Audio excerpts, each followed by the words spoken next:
అమ్మాయిలు వాళ్ళ కోసం మీరు ఏం చెయ్యొద్దు, జస్ట్ టిక్ స్టాండ్. ఎవడో రోడ్డు మీద పోయేవాడు, ఇప్పుడు పొరపాటున అక్కడ తన ఏదో కత్తో ఏదో పట్టుకొని వచ్చి నన్ను చేసినా కూడా జనాలు అలానే ఉండిపోతారా? మీ ఇంట్లో వాళ్ళకైతే ఇలానే వదిలేస్తారా? Hi everyone. నార్మల్గా అమ్మాయిలకి ఏమైనా అవుతే నేను కొంచెం ఎక్కువగా రియాక్ట్ అవుతుంటాను, ఫెమినిజం అనో ఉమెనిజం అనో ఏదో ఒకటి.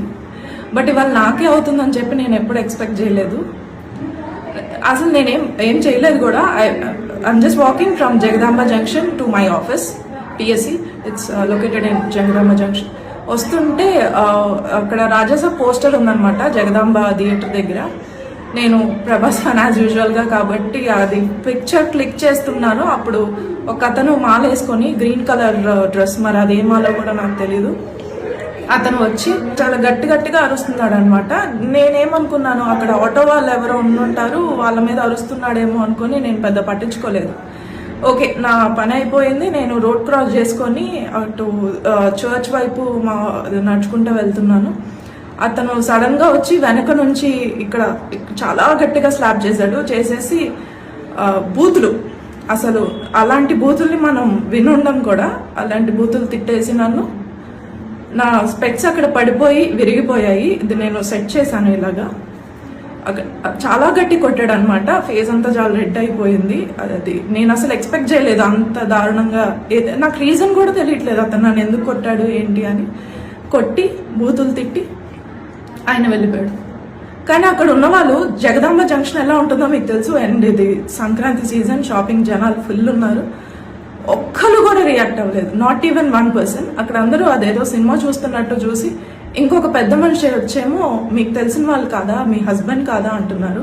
నేను ఇక్కడ మీకు అతని ఫోటో చూపిస్తాను. అతను నాకు రిలేటెడ్ లాగా అనిపిస్తున్నాడా అనేది నాకు అసలు అర్థం కాలేదు. I was clueless. అసలు ఏం చేయాలి, ఎవరికి చెప్పాలి, ఏం మాట్లాడాలి నాకు అసలు ఏం అర్థం కాలేదు. I call my people at my office, they came and took me. ఆ తర్వాత మేము పోలీస్ స్టేషన్కి వెళ్ళాము. కాల్ చేస్తాను, ఇక్కడ పోలీస్ స్టేషన్ కాల్ చేస్తే అతను వచ్చారు. P Srinivas responded very well. అతను వెళ్ళి చెక్ చేశారు కూడా అక్కడ ఎవరైనా దొరుకుతారో. వాడు దొరకడు, ఎందుకంటే అక్కడ ఆటో స్టాండ్లో కొంతమందిని అడిగితే అతనేమో పిచ్చోడు, లేదంటే శ్మశానంలో ఉంటాడు, వాట్ ఎవర్, అతను ఏదైనా కొన్నాయి. అలాగా కొట్టడానికి అసలు లేదు, అతను నన్ను కొట్టడానికి లేదు, నా మీద అలా నోరేసుకొని పడిపోవడానికి లేదు. ఎవడో రోడ్డు మీద పోయేవాడు, ఇప్పుడు పొరపాటున అక్కడ తన ఏదో కత్తో ఏదో పట్టుకొని వచ్చి నన్ను చేసినా కూడా జనాలు అలానే ఉండిపోతారా? మీ ఇంట్లో వాళ్ళకైతే ఇలానే వదిలేస్తారా? అండ్ ఈ వీడియో ఏదో నేను పబ్లిసిటీ స్టంట్ కోసమో లేదా కొంచెం సింపతి కోసమో ఇదేం కాదండి. అమ్మాయిలు, వర్క్ చేసే అమ్మాయిలు ఎంతో దూరాలు వెళ్తారు, ఎంతో దూరం నుంచి వస్తారు. We don't have people with us, we have to travel alone. అమ్మాయిలు వాళ్ళ కోసం మీరు ఏం చెయ్యొద్దు, జస్ట్ టిక్ స్టాండ్.